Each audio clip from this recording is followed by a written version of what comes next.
Hi friends, ఎలా ఉన్నారు? బాగున్నారా? నేను మీ సుజాతని. అందరు బాగున్నారు కదా? ఏం చేస్తున్నారు? అందరికీ హ్యాపీ సండే అండి. మీకు తెలుసు కదండి, మీతో ఏదైనా మాట్లాడాలి అని అనుకుంటేనే నేను యూట్యూబ్లోకి వస్తాను అని చెప్పేసి, దీనిలో వీడియో పోస్ట్ చేస్తాను అని చెప్పేసి మీకు అందరికీ అర్థమయ్యే ఉంటుంది కదా. సో ఈరోజు నాకు బాధ అనిపించి నేను దీంట్లోకి వచ్చానండి. ఎలాంటిది అంటే, అదేంటోనండి, బ్రతుకు సెంట్రల్ జైల్లో బంధించేసినట్టుగా చాలా బాధ అనిపిస్తుందండి అసలు. మన మన ఇష్ట ప్రకారంగా బతకలేని బ్రతుకు ఏం బ్రతకండి అసలు. ప్రతిదానికి పర్మిషన్. మనమేమైనా చిన్నపిల్లలమండి, మన ప్రతిదానికి పర్మిషన్. ఏం చేయాలన్నా పర్మిషన్, ఎక్కడికి వెళ్ళాలన్నా పర్మిషన్. లేదంటే పెద్ద రచ్చ. ఏంటండి సోది, ఎందుకండి బ్రతుకులు? అసలు ఏంటి అసలు ఏమీ అర్థం కావట్లేదండి నాకు. ఎగ్జాంపుల్ చెప్తాను వినండి. నేను 1 వీక్ బ్యాక్ బ్యూటీ పార్లర్కి వెళ్ళాను. సో అక్కడ తను కొంచెం నాకు నచ్చలేదండి. నాది చాలా కర్లీ హెయిర్ కదా. సో నేను అక్కడ మనీ పెట్టేశాను.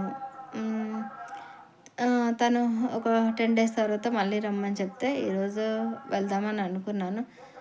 కానీ దానికి కూడా నాకు వెళ్ళడానికి పర్మిషన్ లేదు. నేను అక్కడ మనీ పెట్టాను. మనీ పెట్టినప్పుడు మరి నేను వెళ్ళాలి కదండి, వెళ్ళి చేయించుకోవాలి కదా. నువ్వు ఆడదానిలాగా బతుకు అని అంటే, మరి నాకు మగ సపోర్ట్ లేనప్పుడు నేను ఆడదానిలాగా బతికితే సరేనండి, కూర్చుంటాను, ఇంట్లో కూర్చుంటాను. నాకు ఎవరెవరు అంటున్నారో, ఎవరిది అంటుందో, ఏ దొంగ మొహం అంటుందో నన్ను, ఆ దొంగ మొహం దాన్ని నా ముందొచ్చా అనమనండి. నేను చేసిన తప్పేంటి, నేను చేస్తుంది ఏంటి? ఎవరు నన్ను అంటున్నారో వాళ్ళు వచ్చి నా ముందు అనండి. నేను ప్రతి ఒక్కరికి ఆన్సర్ చెప్తానండి. నా బాధలో నేను పడుతున్నాను, నా కష్టాల్లో నేను పడుతున్నాను. నాకు ఏ అత్తమామ సపోర్ట్ లేదు, ఏ తల్లిదండ్రుల సపోర్ట్ లేదు, నాకు ఎవరి సపోర్ట్ లేదు. నా బ్రతుకు నేను బ్రతుకుతున్నానండి. ఎందుకు ప్రతి దానిలో ఏలు పెట్టి గెలుక్కొని మరి నన్ను ఇబ్బంది పెడుతుంటారు, బాధ పెడుతుంటారు? ఏంటండి అసలు మీ ప్రాబ్లం ఏంటి? మీకేమైనా ఇబ్బంది పెడుతున్నానా? చెప్పండి. ఎందుకు నా మనసుని ఎందుకు బాధ పెడతారు?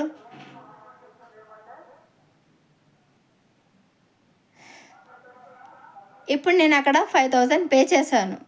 సో తను మళ్ళీ నాకు తను ఒకసారి మళ్ళీ రా, నేను చేస్తాను అని చెప్పేసి అనంది. వెళ్తే తప్పేంటండి? ఆడదైతే బ్రతకూడదా? మగాడు ఉంటేనే బ్రతకాలా? మగతాడు ఉంటేనే వెళ్ళాలా? సరేనండి, ఉంటాను, ఇంట్లోనే పడుకొని ఉంటాను, మంచం మీద నుంచి కదలను. తెచ్చిపెట్టండి, అన్నీ తెచ్చిపెట్టండి. నన్ను అనే వాళ్ళకి నేను చెప్తున్నాను సమాధానం. బాగా వినండి, అర్థం చేసుకోండి. నేను ఇంట్లోనే ఉంటానండి, నేను చెడ్డదాన్ని, సరే నేను ఒప్పుకుంటాను, ఇంట్లోనే ఉంటాను. నాకు అన్నీ తెచ్చిపెట్టండి. నా కొడుకు బర్త్డే ఉందండి, నా కొడుకుకి బట్టలు తీసుకురండి. నా ఇంట్లో సంసారంకి ఏమీ లేవండి, అన్నీ తీసుకొచ్చి పెట్టండి. నన్ను ఎవరు అంటున్నారో వాళ్ళకి చెప్తున్నాను, బాగా మైండ్లోకి తెచ్చుకోండి. నా నాన్నే వాళ్ళకి ఒక్కొక్కరికి బాగా చెప్తున్నాను.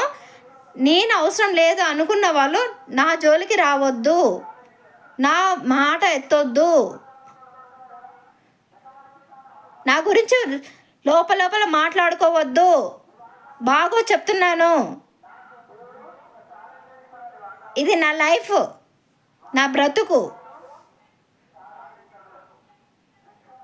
ఎవరేం తెచ్చిపెట్టట్లేదు నాకు.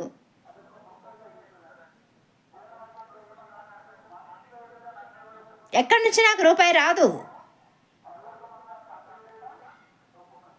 నేను వెళ్ళకపోతే ఎవరు తెస్తారండి? నా కొడుకు పుట్టినరోజు ఉంది, ఉన్నప్పుడు ఎవరు తేవాలండి? వాడికి బట్టలు ఎవరు తేవాలి? వాడికి కేక్ ఎవరు తేవాలి? ఎవరు తెస్తారండి? చెప్పండి. నా మొగుడు బతుకున్నాడు కాబట్టి నా మొగుడు తీసుకొని వస్తాడా? చెప్పండి, ఎవరు తీసుకొని వస్తారు? ఎలా జరుగుతుంది? నేను వెళ్ళాలి కదండి బయటికి, నేను వెళ్తేనే కదా అయ్యేది. ఎందుకండి మనుషుల్ని పీల్చి పిప్పి చేసి చంపేస్తున్నారు? ఈ మాటలు పడదానికన్నా ఊరేసుకొని చచ్చిపోవడం బెస్ట్ అండి. అదే పని చేస్తాను, ఏదో ఒక రోజు అదే పని చేస్తాను, పక్కానండి, కన్ఫామ్గా ఇదే పని చేస్తాను. చిరాకు వస్తుందండి, జీవితం మీద చిరాకు వస్తుంది. ఏంటండి గుసగుసలు ఏం మాట్లాడతారండి నా గురించి? ఏం మాట్లాడద్దు అసలు. ఎందుకు నా గురించి మీకు ఎందుకు? అసలు నా సావు నేను చస్తాను, నా బ్రతుకు నేను బ్రతుకుతాను. ప్లీజ్ ఫ్రెండ్స్, మిమ్మల్ని ఇబ్బంది పెట్టుంటే సారీ అండి. నా గురించి మాట్లాడుతున్న నా చాటుకు చాలామంది ఏదో గుసగుసలు మాట్లాడుతున్నారంట. వాళ్ళ గురించి నేను చెప్తున్నాను. నా వెనకాల కాదు, నా ముందుకు వచ్చి నాకు అడగండి, నేను సమాధానం ప్రతి ఒక్కరికి చెప్తాను.